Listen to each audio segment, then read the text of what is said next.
আসসালামু আলাইকুম। ঈদের পরে আমরা এলাকার কয়েকজন ভাই ব্রাদাররা মিলে একটা পার্টি করছি।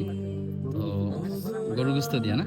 তোমার তরে সঁপে দিতে চাই আমি নিজেকে, ও গোরা তোমার তরে বিলিয়ে দিতে চাই নিজেকে। করো কবুল আমার ফরিয়াদ তুমি, যেন সুজুদ তোমার চরণ চুমি।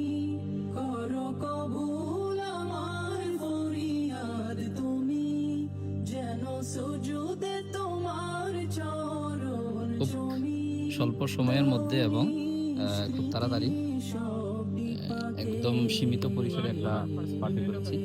তো পার্টিটা আমরা এমন একটা জায়গায় করছি যেটা খুবই সুন্দর জায়গা, প্রকৃতির মধ্যে। এই যে দেখুন আমাদের পিছনে কত সুন্দর প্রকৃতি।